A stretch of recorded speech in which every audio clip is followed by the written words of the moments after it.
Welcome everyone to the ScreamCast, episode 27. I'm your host, Sean DeReger, and with me, as always, is Brad Henderson. Hi, good morning. He's just waking up, everybody. I'm not just waking up, dude. I've been up for like 2 hours. You're the one that's got up. Oh, okay. Well, I sound like I just got up, but, you know, whatever. Whatever. You've been out walking the dog and everything, man. I've rolled out of bed and rolled down here to the computer, so.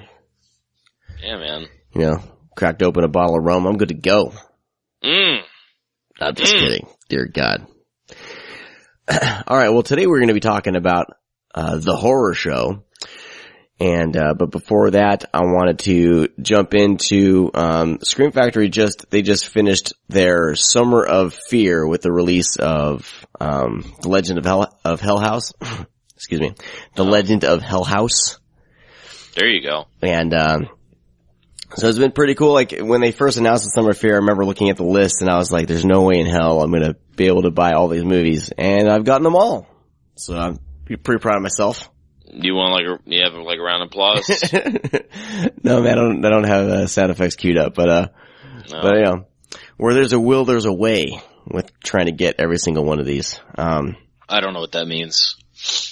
I don't know what that means either.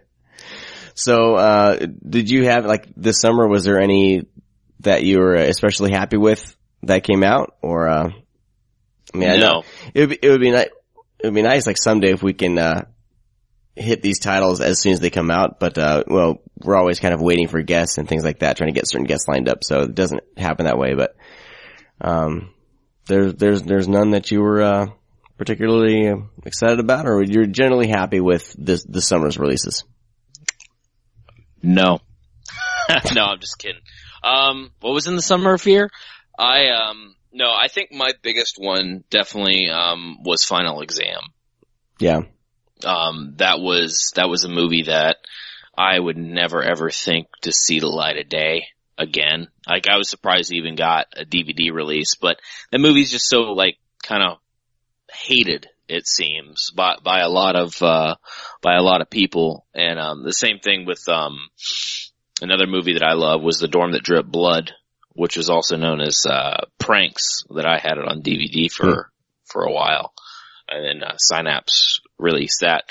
But, yeah, Final Exam was one that I was like, you know, almost shaking to the point, like, when I put it, you know, it got in my hands, I was like, oh my God, I can't believe, like, this is happening. You know, and, I mean, that's the thing is Scream Factory keeps surprising us with these titles, you know, from growing up and watching most of these. And sometimes, you know, when you're younger, you may not have a big, you know, because now we found kind of our place with our movie friends or movie buddies. Yeah.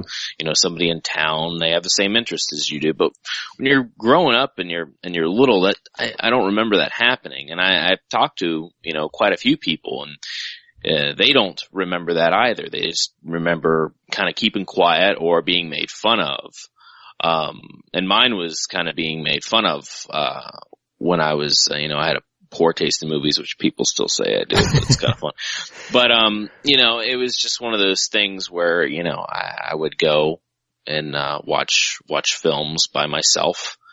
And I would cherish these films. Yeah. So it's cool to see Scream Factory re-releasing these and kind of relive my, you know, my childhood again. Yeah. Very cool.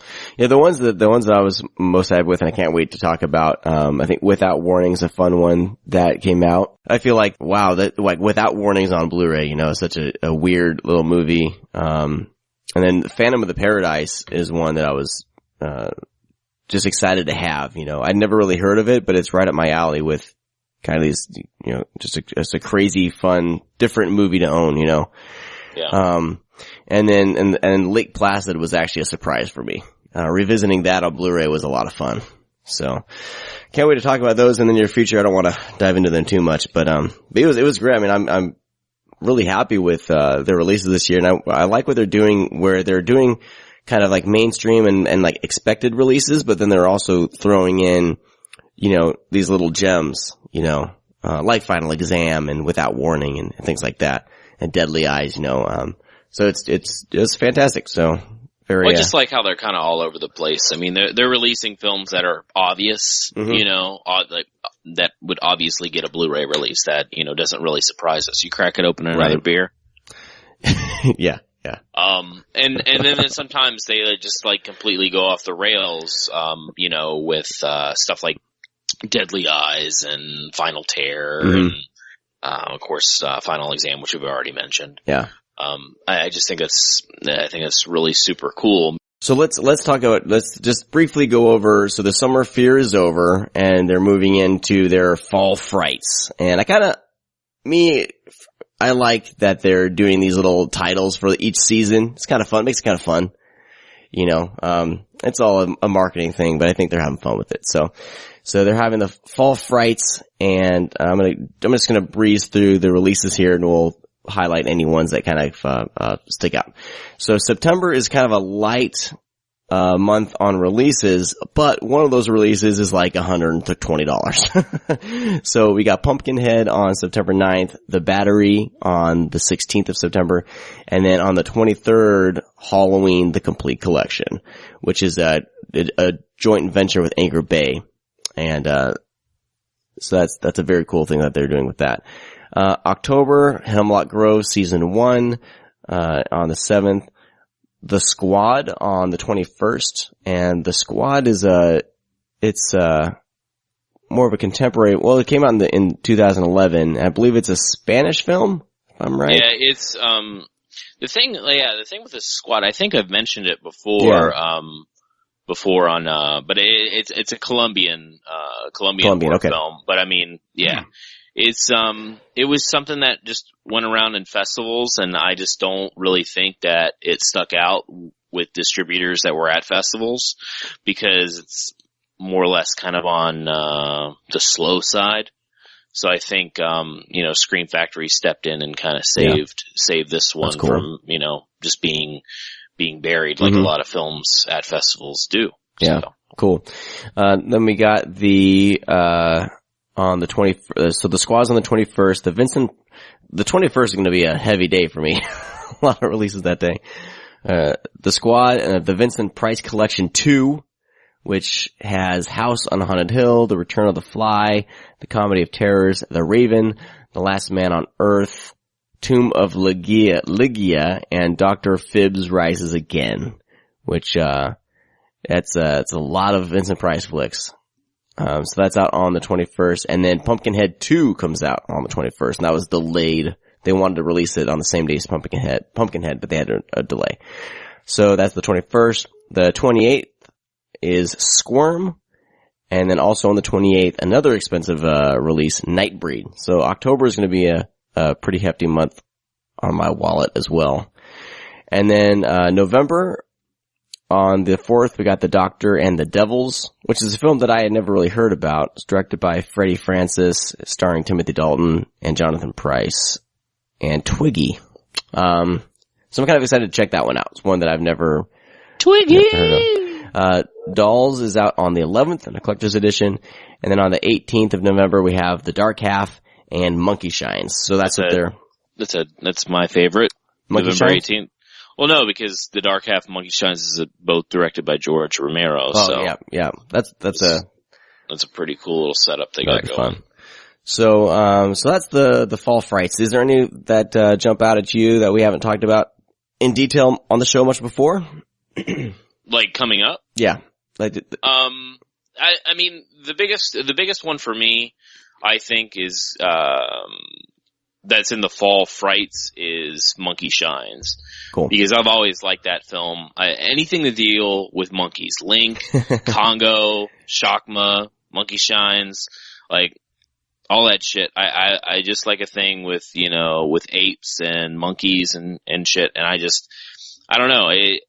There's a sense of, it's just terrifying because, if you read up on, just any, certain types of monkeys and certain types of apes, like they could just go fucking berserk. And if you have ever seen Shakma, that animal rules, man, goes berserk. Like I've never seen anything like it. And like when you're watching the movie, you kind of think, what the fuck did they do to this? Exactly. to this animal to get it to act like this? Because, I mean, Shakma goes, like, no pun intended, ape shit on doors. Oh yeah. Like, it just pounds, like, relentlessly, and it was, it just always really got me. But, I mean, Monkey Shines is not that way, because it's, obviously, what kind of monkey is that? I always forget. Well, anyways, it's, it's a pretty cool story. It's about an athlete who's, a quadriplegic, and they're doing this thing, so they, they do it like putting human tissue from the brain into monkeys. And it's just, they get this monkey to help this paraplegic, and they, develop kind of a bond with one another, but some shit goes wrong, and there you go. I don't want to give anything away, because it's one of those films that's kind of still a little bit underseen. I don't want to give anything away. Yeah. Cool. Yeah. I think, I'm excited about, the Fall Frights. I mean, of course, Halloween, and it'll be fun to finally own that. I know that, God, I feel like Scream Factory, the guys will be happy once they get past Halloween and Nightbreed releases. Just like, just, those types of movies have such a rabid fan base that, I think they'll be happy to kind of get those out and done. Yeah. They've had just a hell of a time dealing with people just, what they're saying with the releases not reaching certain people's expectations, and people going crazy. But yeah, I'm excited to have those. And if you didn't pre-order these like right away, like I'm seeing that Nightbreed is up to like $75 or something like that on Amazon, but I got it when they first released it, I got it for like $50 pre-ordered. So with movies like this, if you see them come up on Amazon for cheap, get on those pre-orders, because they do not stay. Yeah. And I think they're also doing a thing right now, like if you pre-order, gosh, I can't remember what ones. There's a few select titles that are coming out in November. I think Monkey Shines and Dark Half is one of them. I think even maybe Dolls. If you pre-order those now, you'll get them before Halloween. So kind of incentive to go through Scream Factory site. Wait, so you pre-order Monkey Shines and the Dark Half? Those things would have a November release date. Yeah. Well, I guess that's kind of cool, because they're trying to gear, because a lot of us horror fans, we like to just stock up on horror films during October. So yeah, that's a cool move. Yeah, I don't have the exact. I saw them. They kind of blasted it out on Twitter, I think, talking about that. So kind of extent. I'm trying to think. Trying to look through here, but I can't find it. I'm not going to waste my time on it. So let's jump into our Blu-ray announcements. Do you like what you see? I love what I see. Would you like to touch what you see? Yes, I would.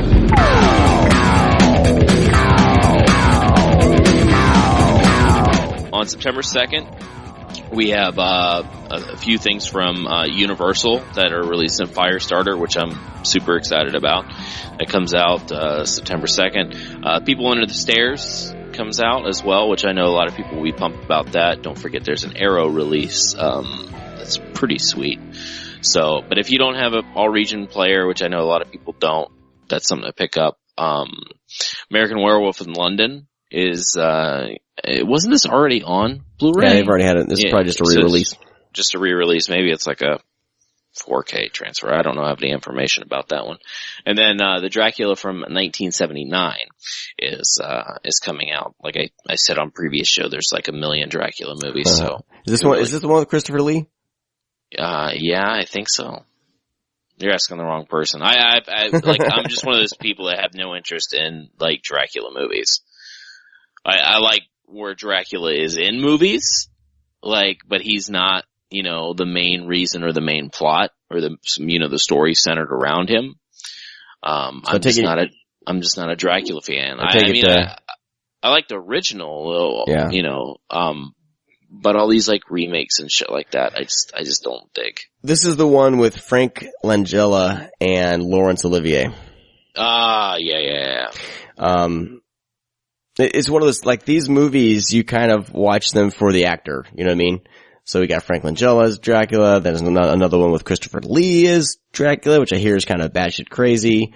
Bela Lugosi, back in the day doing some Dracula. I don't know. Yeah, that's just, it's too much Dracula. And don't forget, you have, Argento's a Dracula. Dracula 3D. Yeah, let's not talk about that. Which I hear is just horrible. Yeah, it's not very good. And then Image is releasing Cabin Fever 3, which is still sitting on my shelf. I have not watched it yet, but I will get around to it. I heard good things about it, so it's kind of cool to see Sean Astin do a sequel like this. Oh, cool. I'm guessing that they're doing 2 back-to-back.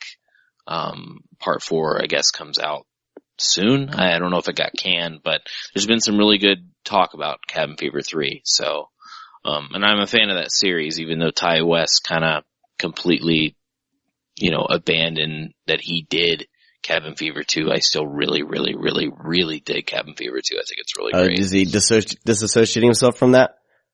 Yeah, he has been ever since its release, because the studio took it and chopped it up a little bit and put a different intro. I guess the whole animated thing wasn't his idea, and he just completely wanted to take his name off of it, but he wasn't able to. So yeah, but I mean, Cabin Fever 2 I think is better than the first one at times. I think it's hilarious. It's got some really great moments. It's super fucking funny, But yeah. I'm excited to check that one out. Now for, new dates for, releases and new announcements, one that I'm super excited about, is Raw Force by Vinegar Syndrome. It gets, October 7th release. It's also known as Kung Fu Cannibals. I saw it under its title, Raw Force. I don't know if there's much difference other than the title, but this movie is just, it's weird. It's just weird, but that's what, Vinegar Syndrome specializes in. Most of their catalog, is films that most people have never heard of, that have been buried and are just batshit insane. The things that they've, and they do specialize, of course, in vintage hardcore porno, but they're kind of coming out of that shell a little bit and doing some weird, cause they just had like a Bigfoot, like family PG double feature come out. And, two of those, on DVD. Are you humping your microphone, Sean? No. I had to try to mute it for a second. Oh. But anyways, yeah, Vinegar Syndrome's definitely a company that I've mentioned countless times to watch out for, cause they're doing Graduation Day and they're doing a slasher. They're just doing whatever they feel like it. And that's kind of, the attitude I like. And even with their DVDs look outstanding. They do a really, really good job, and their Blu-rays are even better. When's Graduation Day coming out? It's coming out soon, right?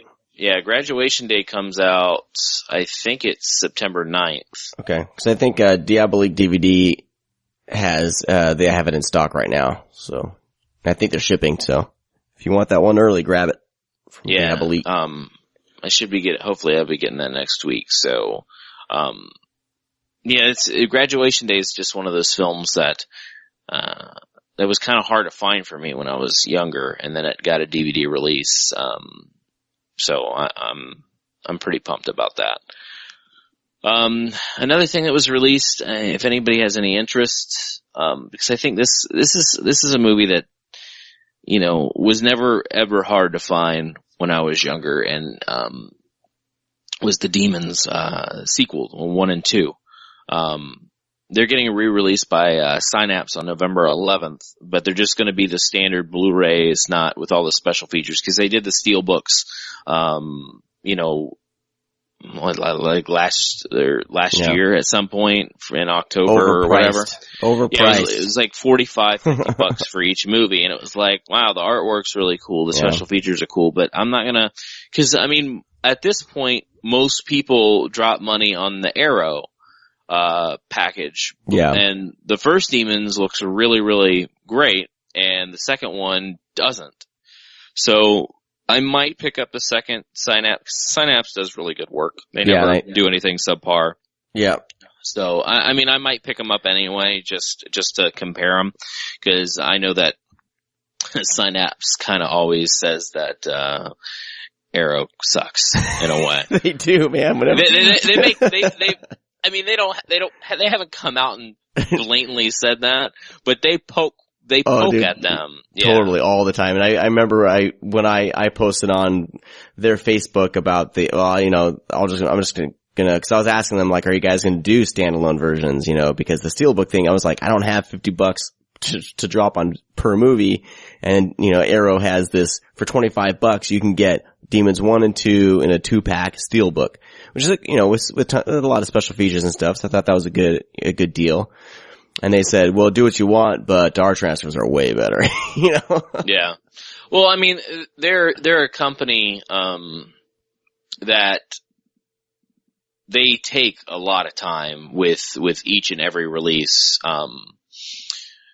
And a lot of these other companies, they're dishing them out, like Scream Factory, and sometimes Scream Factory gets a bad rap, with transfers and everything, but Synapse is just one of those companies that just sits on a release for a while. Yeah, they take their time. And, I've never had anything from Synapse DVD or Blu-ray that looks funky or I would question. Mm-hmm. They do good work. So I trust them, and, I actually never, I didn't watch the second one. My buddy bought both, the Demons Steelbooks, from Synapse, and I watched the second one. It is tremendously better. Yeah. So, if you have any interest in that, pick that up. But I think also, I'm not sure. I think I've only seen the English versions of these, when I first saw them on, I think DVD. But it said on these standalone versions that Synapse is releasing, there's no Italian audio track. Oh. So whatever. Yeah, it's like, for whatever's sake. Did we mention that they're like stripped of special features? Yeah, no special features. It's film only, English, audio only, English dub only. So I don't know. I've never seen the Italian version, so I've only seen the English version. So to me, that doesn't make a big deal. If they drop in price, they're still $25 a piece, which for a standard, bare bones edition, still expensive. Like, they're still, like, overpricing their stuff, in my opinion. But yeah, if they drop in price, I would probably pick them up if the transfers are better. Yeah. Next is on November 18th, the original, cabinet of Dr. Caligari is getting released by Kino. This is one from the 20s. This is just something to see. I watched this in film class, one time. That was when I was very first exposed.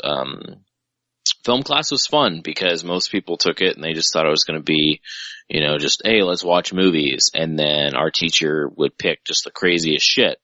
And, I remember watching this and the whole class just falling asleep, but I was just drawn to how weird and bizarre something from the 20s, like this existed. So, I'm definitely going to pick that up. And of course, Kino does, good work. Yep. And I don't know if did Lord of Illusions get pushed back or just never had a release date to begin with? I don't think they necessarily really had a release date for it. December 16th. Boom, finally. Is the release date. I know they did the artwork on that the other day. It's okay. They released it. Busy. So, Sean, you're the artwork's a bit busy. I do, but you can always, people always complain about the artwork. Like, people are bitching about the battery artwork. I bitched about the battery artwork myself. They're bitching about the Lord of Illusions artwork. But people, you can flip these around and get the original artwork. And then, like me, I don't keep my slipcovers on. But, I get rid of the slipcovers and I flip it around to the original theatrical poster artwork. Happy. I'm happy as a clam. Are clams really happy? I guess. I don't know. That's a stupid expression, but it's the only thing that came to mind. You say a lot of these little sayings a lot. I don't know how much I agree with them. Yeah. So anyway, my point is stop bitching about the artwork, people, because they always include the original.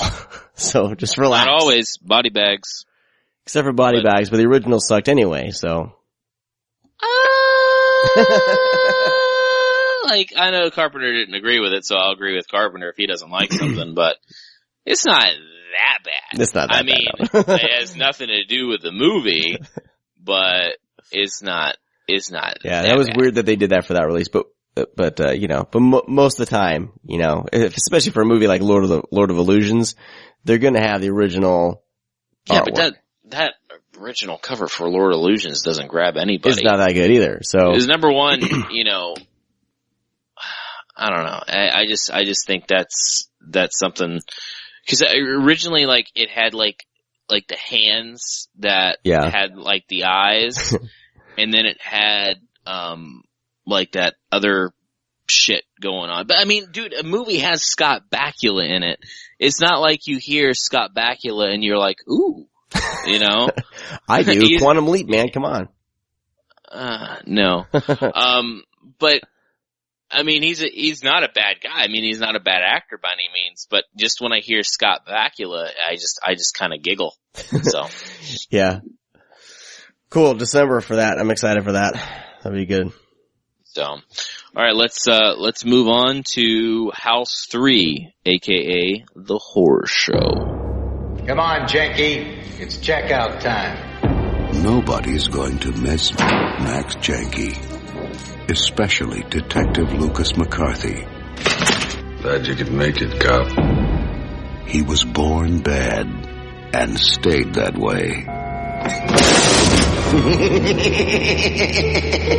Nobody's going to miss Max Janky. We sent 50,000 volts of juice through that scum. Looks pretty dead to me, Professor. Because he hasn't gone anywhere. Lucas, I'm coming back to tear your world apart. You're dreaming! I thought you were dead. Damn it, Vinny, you scared me. I love you. Vinny. No! I told you I'd be back.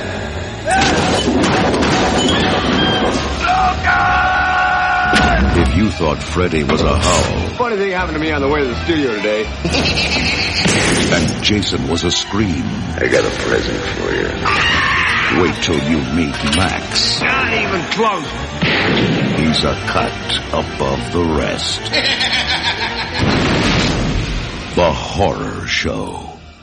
This is just the beginning. Yes.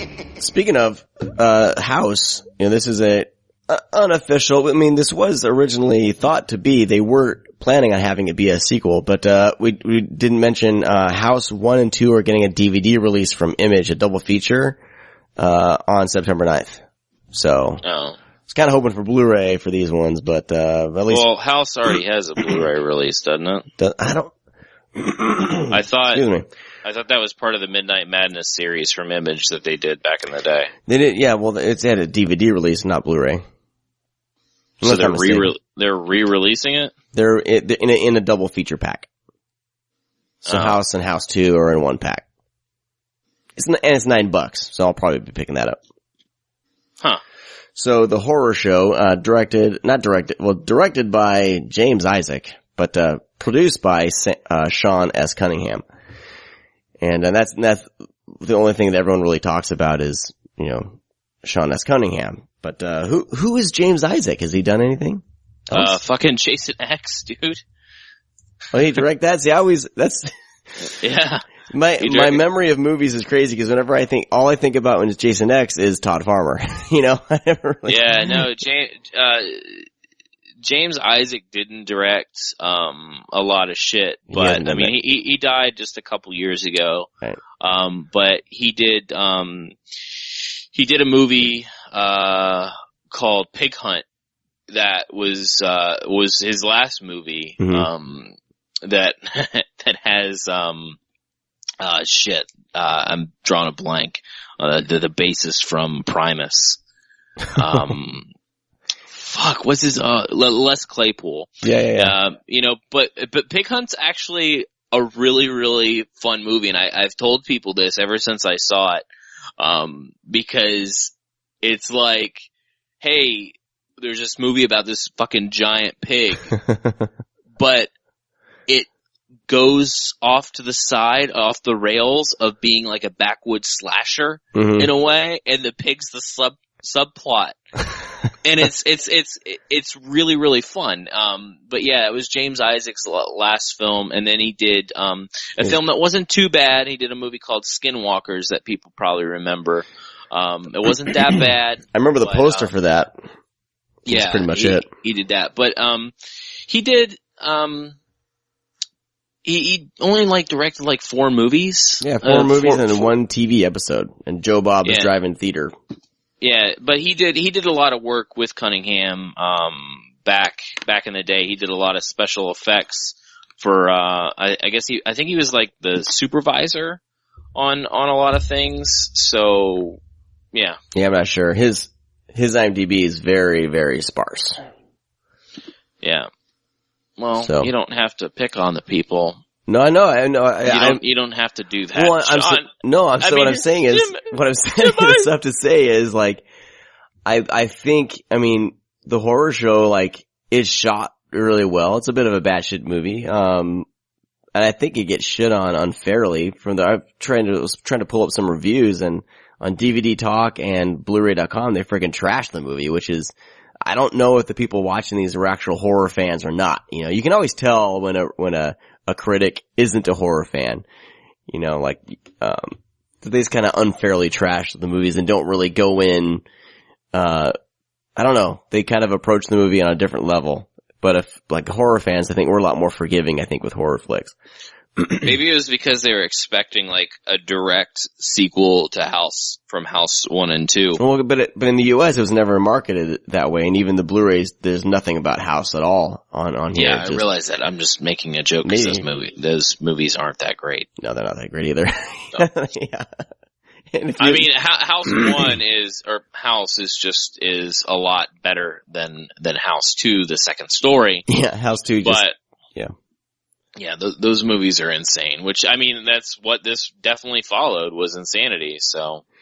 And I was listening to the commentary, a little bit, and it's fantastic commentary, by the way, and he was talking about how when they were originally approached to make this movie, it was, they were gonna do House 3, and they wanted to kind of bring it back to being more intense and scary, and, so they brought in Lance Henderson, which I think is fantastic in it. Brian James is great as the was it Max Junkie? The meat cleaver killer. Yeah, there you go. And, he's great. He's one of those actors, I think he recently passed away, but I like everything he's been in. Brian James? Yeah. I had a 99. 99? Okay. Yeah. When they're doing the commentary, they made it sound like, the way they said it, it sounded like he had just died, but he's one of those guys, he's so good that, yeah, he's missed, but, yeah. I first saw him in Blade Runner, and he was a small but memorable part of Blade Runner. No, he's one of those guys that always kind of sticks out. So I've always, and the thing is that, you mentioned Brian James to a lot of people, they might not recognize the name, but they'll recognize the face. Yeah. Cause, he played a bad guy for a good portion. The first time I remember that really stuck out was, he has a bit part in Blue Sunshine, which is one of my favorite, little sci-fi, well, it's not really sci-fi, but I guess drug movies, which was released by Synapse, back in the day, directed by Jeff Lieberman, who's also, has, Squirm coming up. But he has a little bit part, but he acts like he's a fucking bird in the movie. And it always kind of, really, really stood out. And of course he's in Southern Comfort, which we talked about, on the show, which just has, a kick-ass cast. It's Keith Carradine, Powers Booth, Fred Ward, of course, Brian James, TK Carter. It's, it's a really, really fun movie, and Brian James always plays the badass. He's in, like you said, he was in Blade Runner. He was in Cherry 2000. I'm not done. He's in everything, Flesh and Blood. Yeah, no, he always has those things, but there was a film that he was in. I don't think it's called, I'm going to try to find, it was originally called Dominion. And I don't think it's called Dominion anymore. And I think it was only called Dominion for a little while. And he was in Nemesis too, I forgot. But anyways, Dominion's about a bunch of dudes that go out in the woods to go have a good time, and they're being hunted by Brian James. And the movie's just, it's phenomenal. And shit, I said phenomenal again. God damn it. I wasn't gonna say anything. Alright, that's one. Drinking game, everyone, starts now. I don't know. We'll play on that because it probably just, blew out people's eardrums when I yelled. But, on the last show, sometimes I get hooked on a word and I don't know it until I actually listen to the show again. And the last show I said phenomenal probably like 100 times. So anyways, I am not going to do that anymore. So anyways, yeah. But Brian James, he's great. I want to find the fucking... He's a phenomenal character actor. Ugh, don't do it. But yeah, he's fantastic. So, moving on. If you find that, let me know. It's called Dominion, but I mean, I have it on VHS as Dominion. Dominion, the prequel to The Exorcist? Shut up. No? No one likes you. No one likes you.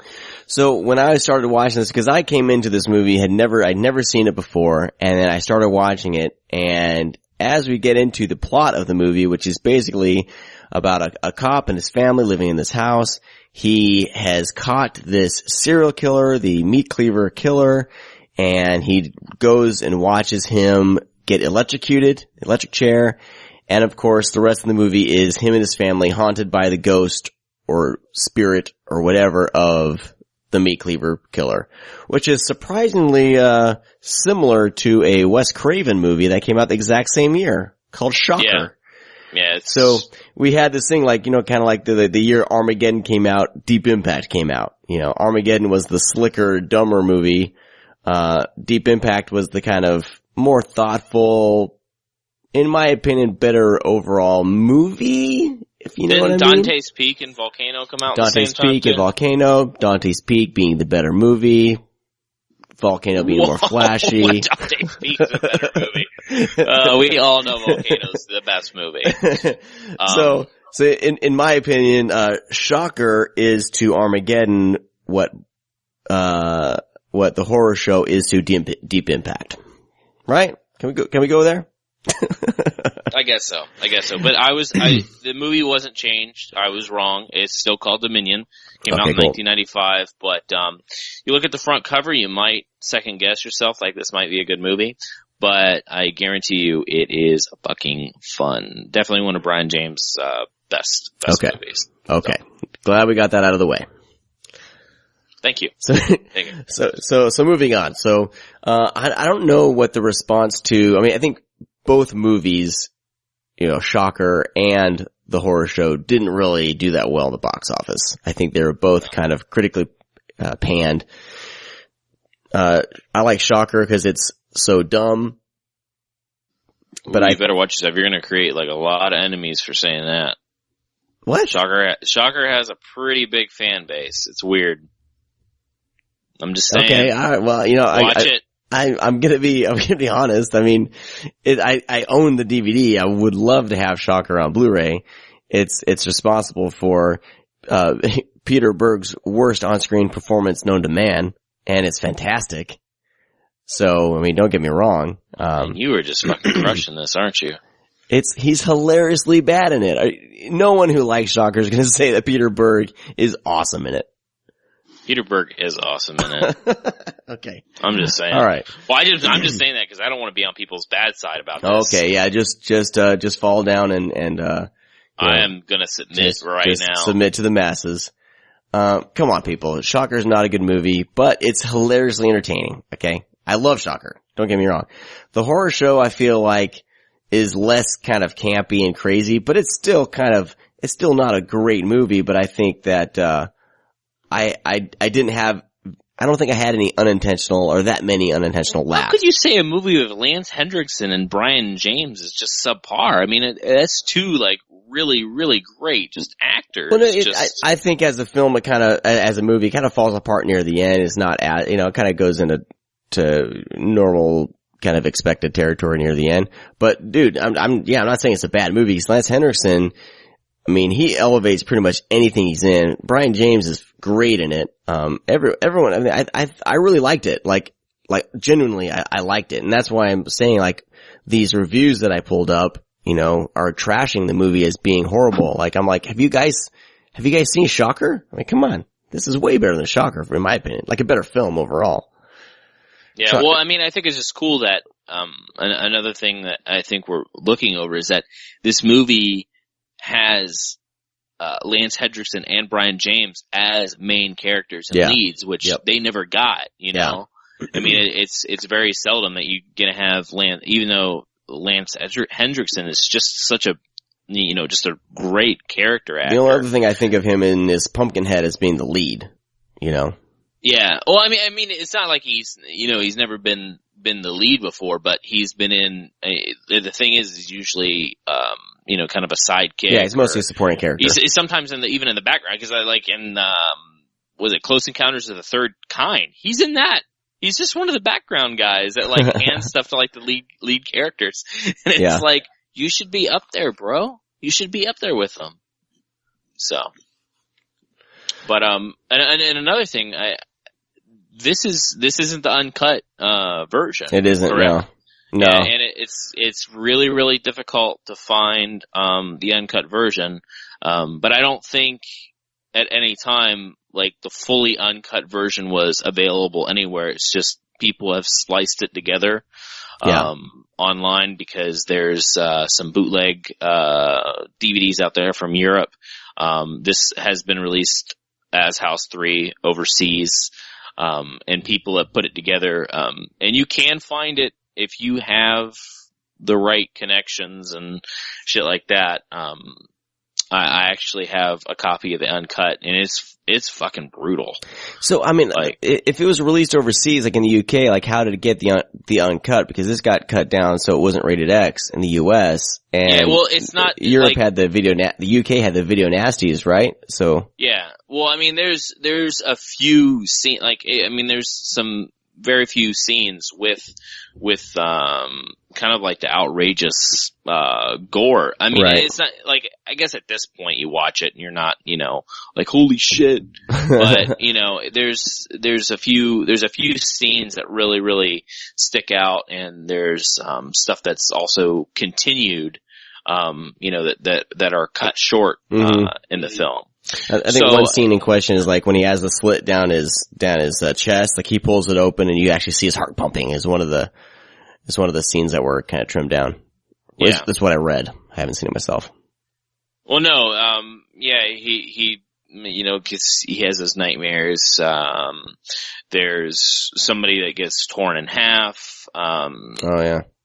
So just things like that. I mean, it's not like you watch it and it ruins the movie for you by any means. It was just, that's something that's not available. Yeah. I really dug this movie for kind of the dream sequences. I think they were really well done. What did you think of the effect of the, kind of mutant turkey with with Brian James' face on it? No, I mean, the thing is I've always kind of looked at this film as kind of like it's unrelated to House, but an unrelated, like, abomination from, Nightmare on Elm Street. Cause that's kind of what this movie feels like a little bit. It feels like it took kind of certain elements from Nightmare on Elm Street and put it in this. Cause we have our killer that's executed and he comes back and, the whole like dream sequences and just how nutty it is. And that's what I like, a few things about Nightmare on Elm Street that I like. And the same thing with the horror show is that in dreams anything can happen so we can get crazy. Yeah. And you can buy into it. maybe. Yeah, I mean, I dug the really, really crazy shit in this movie, and the horror show's actually been kind of a favorite of mine for a little while, so. Yeah, I was surprised how much I dug it. I mean, I feel like there's a lot of really good work that was in there. I mean, the cinematography looks great. You know, there's scenes that look genuinely creepy. I mean, of course, every kind of haunted house type movie, whatever, has to have a creepy basement, and they make that basement look, I mean, I live in Southern California now, so we don't really have basements, but I've lived in the Midwest for a while, and we have basements, and basements can be, you know, the scariest place in the house. And they do kind of a good job of making it look at first like a normal basement that I'm used to, but then when kind of shit hits the fan, like it does have more and more of a creepy feel. And I think that they, you know, as far as the cinematography goes, the lighting goes, and even like the crazy effects, like that crazy turkey, you know, it's a bit crazy, but I think it's all very well done. Yeah. I mean, nothing comes across as 100% like totally goofy and fake looking. Like you can tell with Sean, I keep wanting to say Sam for some reason, gosh, with Sean Cunningham kind of overseeing this as the producer, you know, this is as far as the production goes, this is a well done movie. Yeah, no, I mean, I completely agree. I think it is a little underrated. I mean, because I think it's one of those things where it just kind of gets thrown to the wind with, you know, being an unofficial sequel to House, and also just the fact that it came out the same time as Shocker, and Shocker was bigger and, you know, had a bigger budget and all that kind of stuff, and also had a more notable director. It kind of, you know, this was one that lived in the shadows. Yeah. So. Yeah, I mean, they wanted to use Sean Cunningham's name to kind of boost up the awareness of this movie for sure. That was the thing that I don't like. I mean, no hit against Sean Cunningham, but I mean, was he that like well known at that? Well, I mean, because I know he's, you know, the guy behind Friday the 13th. I would assume they marketed it that way. Yeah, I guess so. If they put it like that, if they, you know, said from the man who brought you Friday the 13th, brings a new breed of terror in the horror show. But he was involved with House 2 as a producer, and he was a producer for House and House 2 as well. So it only made sense. Didn't he direct one of the House movies? I'm not sure. I don't know. I don't think so. I think he was only brought on board as a producer. He did direct Deep Star 6 though, which is awesome. Yeah. But and then he also produced House 4. I know he directed Spring Break. Yeah. He directed The New Kids, which, man, fucking Scream Factory. Put out The New Kids. It's really, really fucking good. And Lori Loughlin in HD, like, Lori Loughlin still is like one of the most beautiful women in the world, and we can watch her in HD. And The New Kids with James Spader is fucking, you know, I man, Lori Loughlin. Holy moly. Yeah, she's still, yeah, she's still like ridiculously like good looking. Good Lord. Okay. Yeah. Moving along. I want to move into our top. That's what happens. You get sidetracked. I know, man. With Lori Loughlin. That's what she does to you. I'm surprised. Yeah, like if people don't know, I mean, Lori Loughlin was just like on some TV show just the other day, and I watched it online, and I'm like, what? Like, are you serious? Like, you're still like, I mean, yeah. Look up pictures. Actually, we'll maybe post it on the ScreamCast website. We'll picture a modern picture of Lori Loughlin. Yep. So hold on, making a note here. She can definitely like stop a podcast, and what she did. So post picture of Lori Loughlin. Yeah. Boom. But okay. Yeah. Good Boom. Lord. Podcast derailed by Lori Loughlin. I'm telling you, dude. Well, she's pretty cute. I want to move into our top 5, our top 5 films, but, are we done talking about House 3? Are we? I gotta get going soon, fortunately. I know, the kids are stirring. But, you need to give your kids, like, drugs. Valium. So, but I wanted to kind of touch base on the special features, and then we can wrap up our overall thoughts on the horror show. But the back of the box only says that it has interviews with Rita Taggart and Kane Hodder, but there is a commentary with Sean Cunningham, and it's moderated by by Michael Felsher. And he's done a few other I think he's moderated a few other things, but it's a fantastic commentary. I wanted to kind of highlight that because it's not highlighted on the back at all.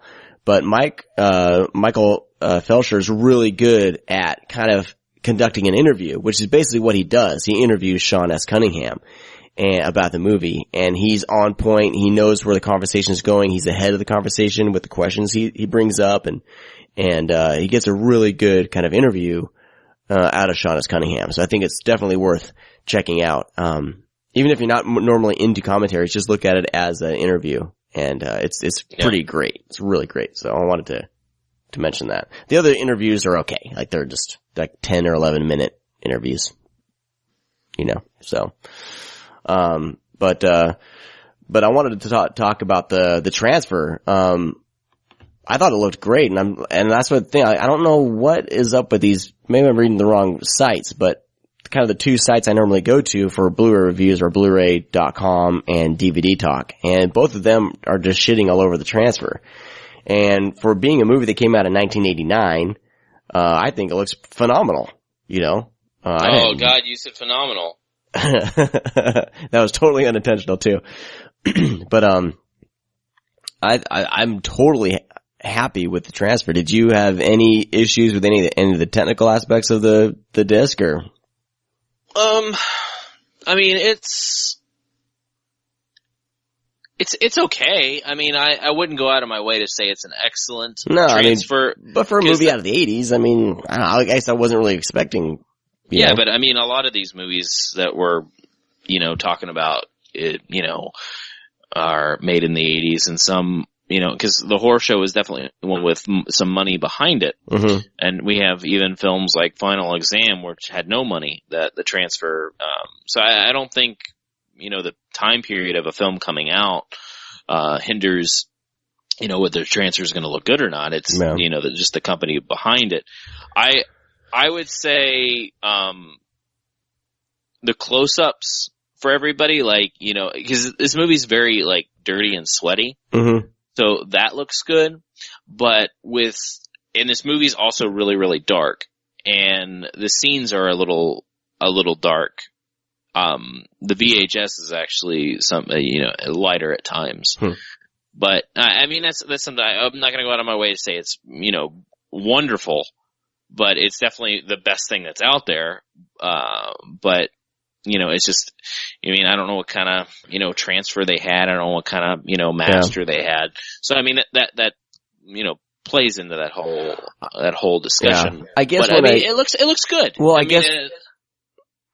guess when I watch a movie, I don't focus on the transfer that much because I was caught up with watching the movie. Like, I really dug it, and I was having a lot of fun watching it.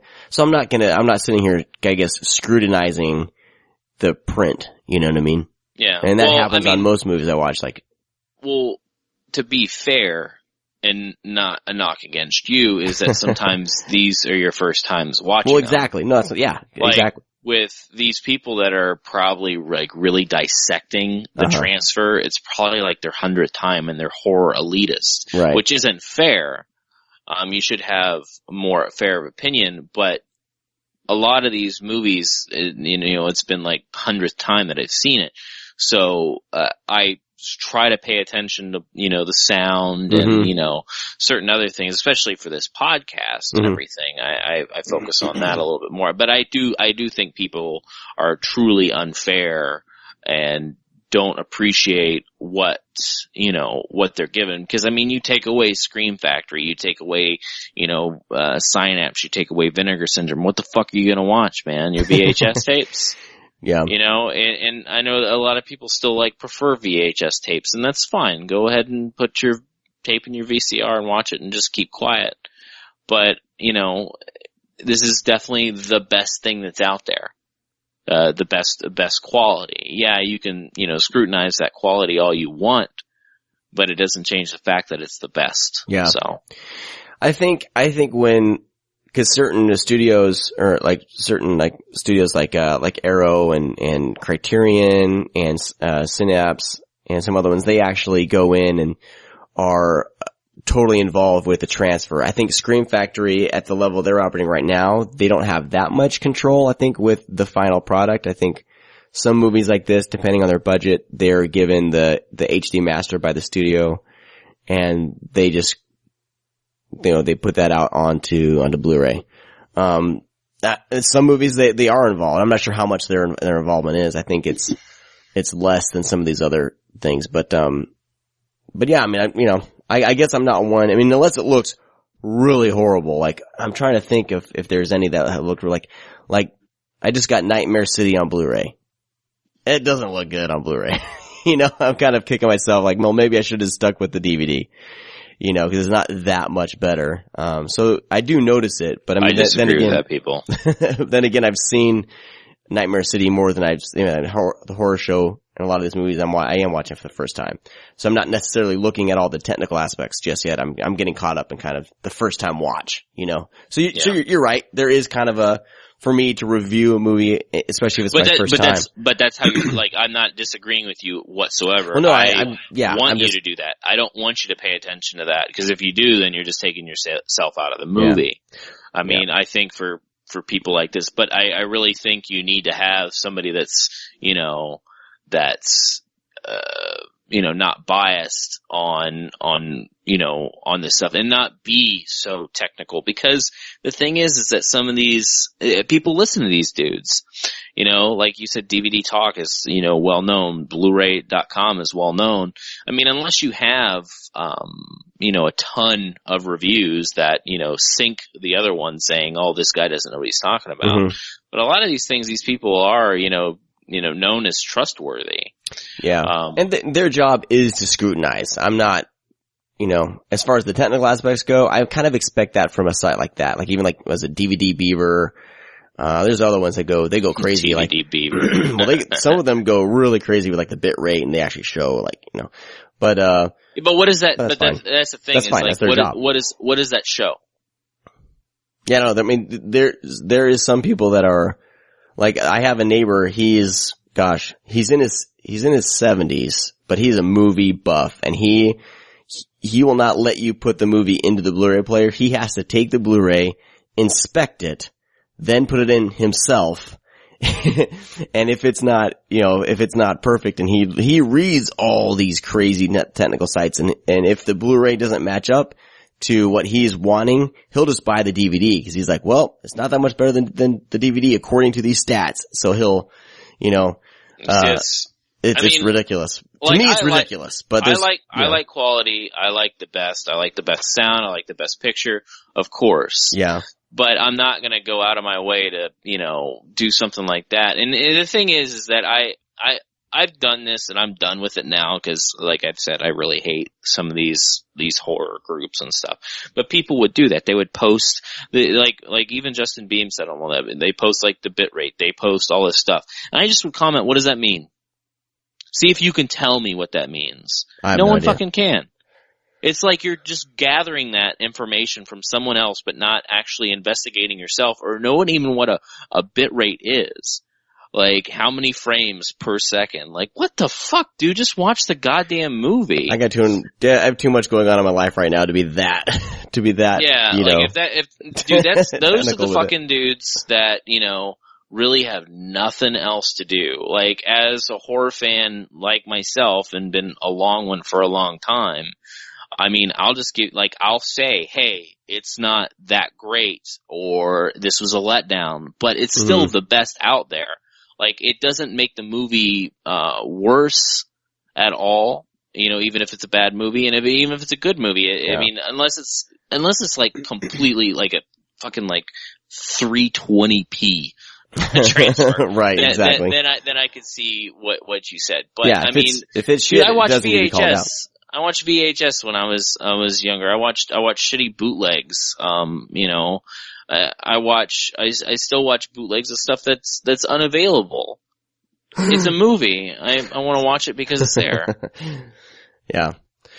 Cool. I mean, like I said, like, I don't think this is one that people have been really, calling up in arms about the transfer. It's not one of those. It's just, well, it's also not a huge movie, so no, this is pretty much the only Blu-ray we're going to get of this movie. And, but the movie itself, I really think people need to give it a chance. If you're a horror fan and you've never given the horror show a chance, just because of what you've heard or whatever, like, I definitely say this is worth checking out. Cause I was surprised how much I liked it.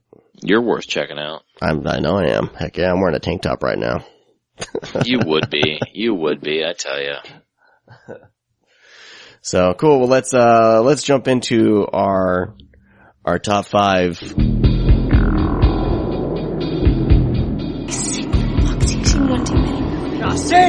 don't you blame the movies. Movies don't create psychos. Movies make psychos more creative.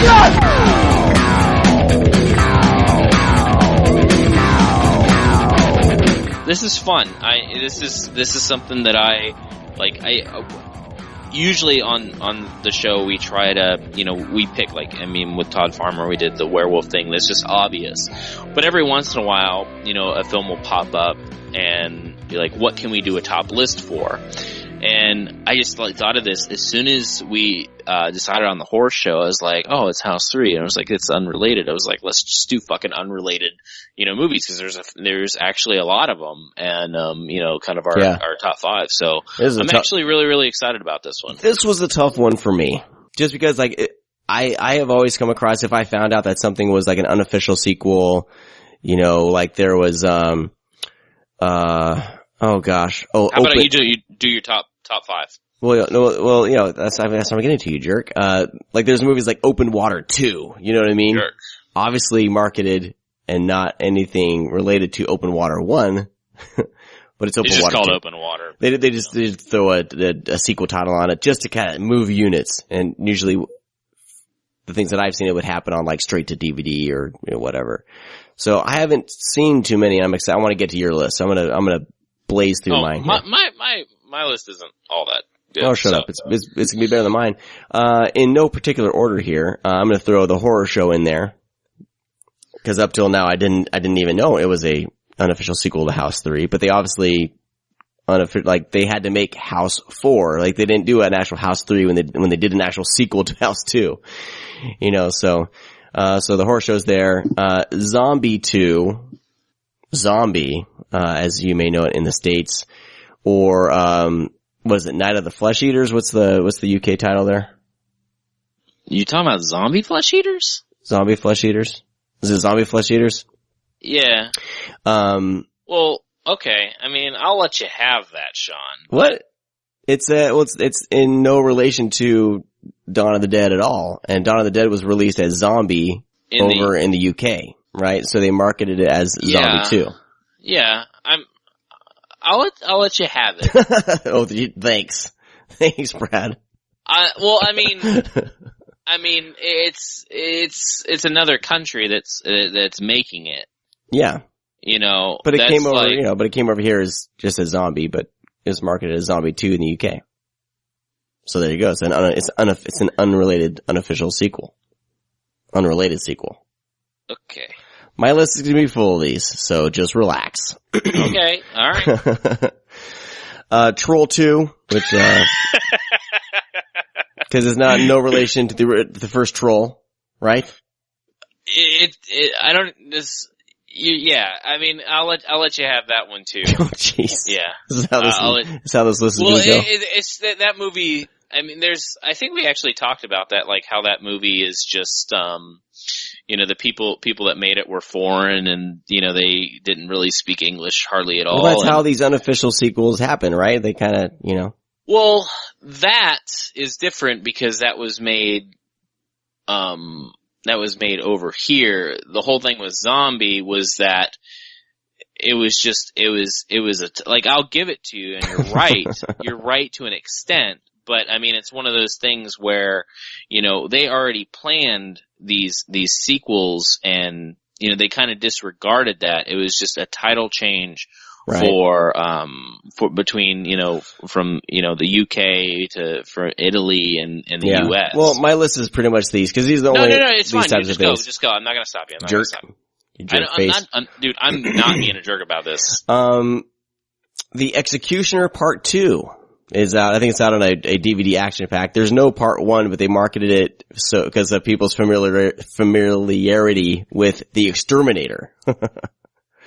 So they put Executioner Part 2 and put the kind of a similar poster on the cover to look like The Exterminator. What the fuck? I don't know what you're talking about. Google The Executioner? The Executioner Part 2. It's on one of my DVD, like Scream, or I think it's Scream Factory or Shout Factory 4-packs. I gotta look this up. I mean, I believe you. My problem is that you're saying something unbelievable, that movie that I haven't seen before. The Executioner Part 2, 1984. Directed by James Bryan. Yeah, I think looking up James Bryan would probably be easier. So what's this movie about? It's So James Bryan, like the Don't Go Into the Woods dude? Alright, here we go. Dude, it was a part of this 4-pack, and I just watched it, and it has nothing to do at all, and there's no Part 1. Executioner Part 2. They slapped the Part 2 on there because they wanted people to think that it was the Exterminator. Yeah, but there was an Exterminator Part 2 already. Right. But I'm telling you, they wanted people to kind of lump this in with the Exterminator. Cause he has a flamethrower on the cover, on the poster. Anyway. Wow. This is weird. Yeah. So that's on my list. I'd never heard about it until I got this 4-pack. So. I have to check that out. And finally, Halloween 3, which is a given. Yeah. Halloween 3 is a one-off. I kind of had some honorable mentions here and just kind of weird relations to other movies. Like Cyborg was a scrapped Masters of the Universe sequel. Robot Wars is an unofficial sequel to Robot Jocks. And Red Sonja was originally intended to be a sequel or a spin-off of Conan, but they couldn't get the rights to use the Conan name. And then Soldier was originally written as a Blade Runner sequel. Yeah, I think I heard about that. Yeah, so those are mine. It is what it is, Brad. Deal with it. I mean, that's, dude, I'm not judging you. I'm not judging you. You are. No, deep in I'm your not. heart, you are. The only thing I don't really agree with is the whole Dawn of the Dead zombie thing. That's all. Well, agree to disagree. All right. Let's hear yours. I have Halloween 3 on my list as well. Cool. When we talk about that, the movie's just batshit crazy. Everybody knows that it's not, associated really with, at all, with the original Halloween series. Not in any particular order, of course. Of course, I have the horror show because I dig that movie, so that's on there. Beyond the Door 2, which was originally called Shock, but of course, they made Beyond the Door 3 in 1989. It was about a demonic train. A possessed train, which is, that's a serious thing that exists. But this is directed by, Mario Bava, and this movie is better than Beyond the Door, the first one, but it was just, it was titled Shock, and then, for the US it was Beyond the Door 2, because, it was just easier to run off of that at the time. I highly, actually, all three of those films, I would definitely suggest, picking up. Halloween 3. The Howling 3, the Marsupials. Oh, nice. That's a good one. Weird fucking movie. They take it to Australia, and there's some kind of kangaroo werewolf shit. And it's just they're filming a movie called Shapeshifters, part 100. I forget what it is, part 7 or 8 or something like that. And, there's just, like this, it was the same director as the second one. So that's the weird thing. Cause even, Howling 2, Your Sister is a Werewolf, or also known as, Werewolf Bitch. The director did this one too. So it's very odd, like, cause I actually like the Howling 2, quite a bit.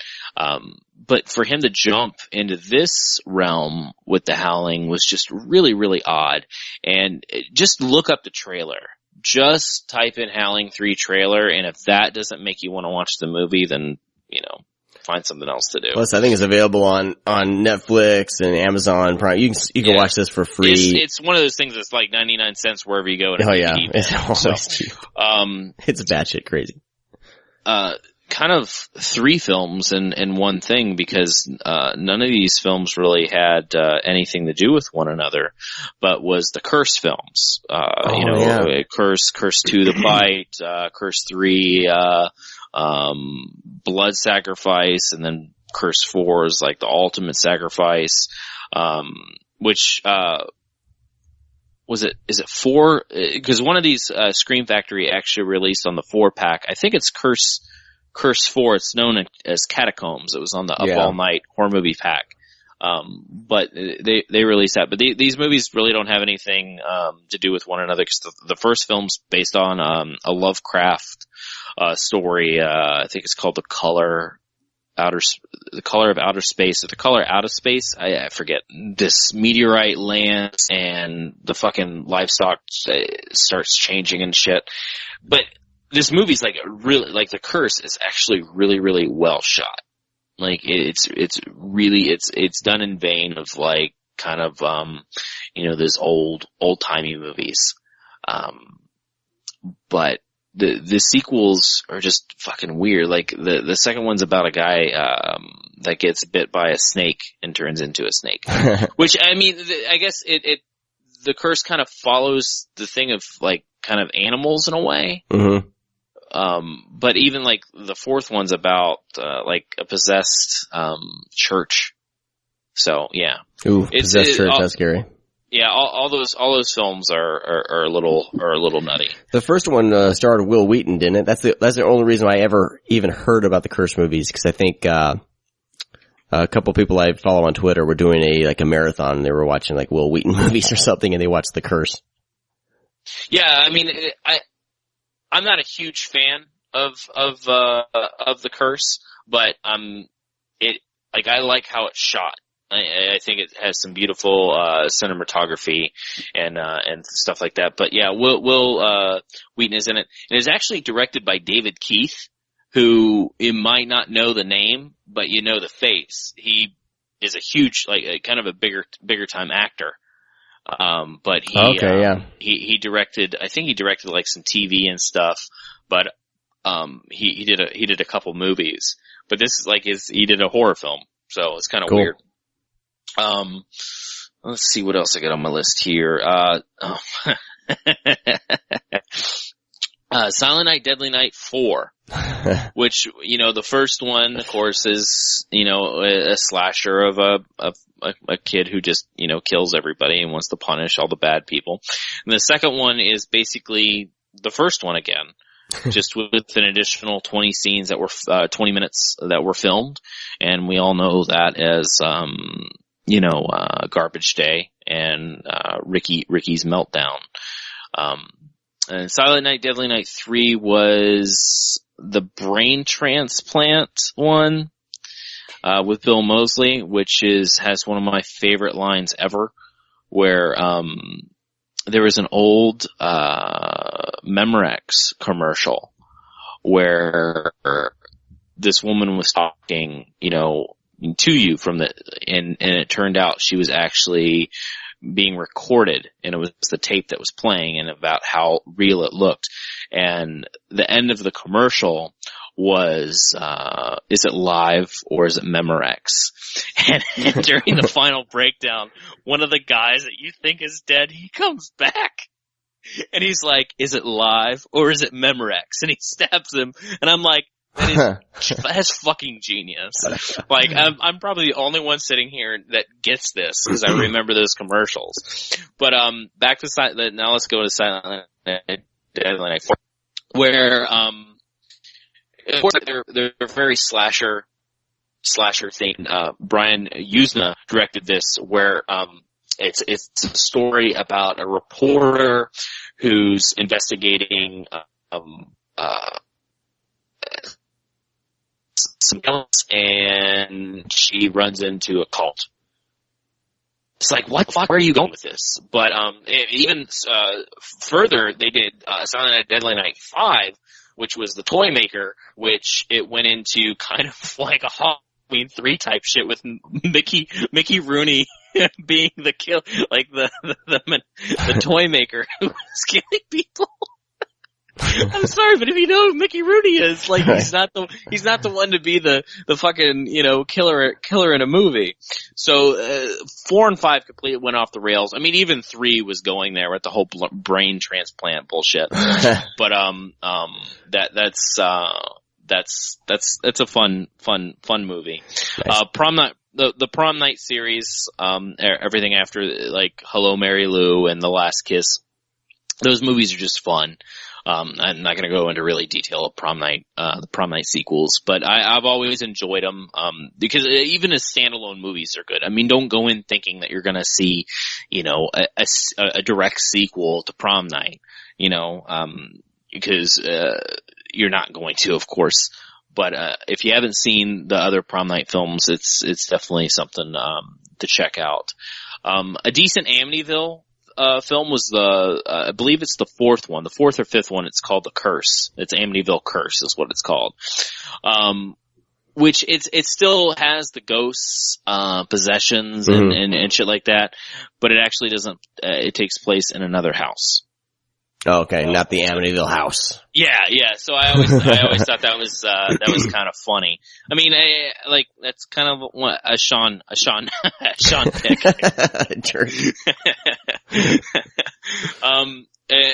Anytime there's a list and I can squeeze in Sorority House Massacre, we have Sorority House Massacre 2. Which even like the first one is ridiculous. The second one is even weirder. And of course it has, it's a killer, of course, but it's kind of it's in vein of what Slumber Party Massacre did, where they had, the slasher with the kids, and then the second one came back and you don't know what the fuck's going on, if it's a dream or whatever, because this guy has a killer guitar. And, this one doesn't go that route of being crazy, but it's more or less on a possession state. Yeah, because the first one's kind of a slasher, the second one they want to do something different, and they kind of make it a whole possession thing. Another film that I really really like, it still has aliens in it, but was extra because they kind of. It was like, oh, Aliens did really well. Let's kind of make Extra 2 kind of like our Aliens. So it actually has Jan Michael Vincent, but it's really fucking crazy. But Extra is always something. Even the first Extra, that birthing scene in the first Extra film is one of the most horrifying things that I saw as a kid. Like, it looks so goddamn good, but man, that can fuck you up. Like, if you are out to fuck up kids, like, just kidnap a bunch of children and make them watch the fucking Extra birthing scene, and they'll never be the same again. But yeah, that's, I think that's pretty much my list. Cool. Yeah. Hope everyone was taking notes. There's some in there. Yeah, there was a lot in there. I don't know if that was a top 5. That was just the top. That was fun, man. There are some that are there that I really will check out. And eventually I want to get back to this, but I was starting to try to put our lists up on the website. Kind of fell by the wayside because I got really busy with a new job and everything. But I want to start doing that again. So eventually we'll have these lists online so you can actually go and find them, because there's some. Brad especially has some just really obscure picks that definitely would be fun to track down. Yeah, I'm hoping people, because if you do, because I've actually a few people have said to me, like through the Twitter or Facebook, hey, I watched this film that you talked about. I really liked it. Or even if they picked up one of the Scream Factory titles that Sean and I cover, that feels good too. But if I talk you into watching something weird and fucking wacky, definitely let me know, because it's something that I think one of our listeners commented about how I kind of went into the Canucksploitation last time with Ginger Snaps. And I actually really appreciate that, because even though I give the credit to Paul Korup, who runs Canucksploitation, who I learned everything from myself, I still like to hear that I'm talking people into that, or at least they know what I'm talking about. It's always fun when you talk someone into watching something, they like it. My history has always been, cause I always like more obscure stuff, and or not necessarily mainstream stuff. Like I think for my birthday one time we went and saw, Confessions of the Dangerous Mind one time, and people like gave me crap about that, and one time I took everyone to 1 Hour Photo. So it's, I always recommend stuff and people hate it.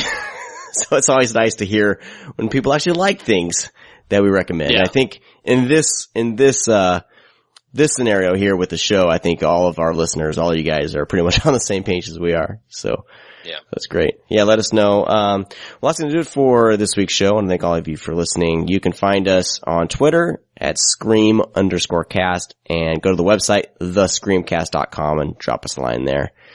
Big shout out to the Wolfmen of Mars for providing the music, and also to nerdly.co.uk for posting the site over there in the UK. We really appreciate all that you guys have done. And a huge shout out again to Kevin Spencer for designing the new logo. Check him out at inkspatters.com. And that's enough of my shout outs here.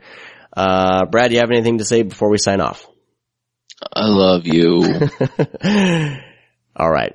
You all have a great week. Talk to you next time. Bye-bye. Bye. Oh, don't tell me you're leaving. The party's just begun.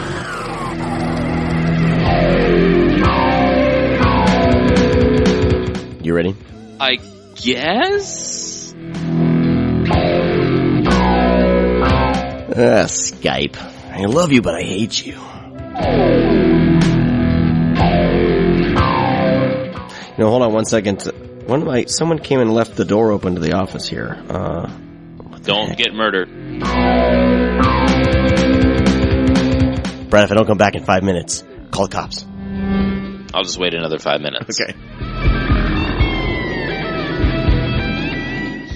Got deadly eyes. Oh, yeah, you got deadly eyes. What are you doing? Nothing.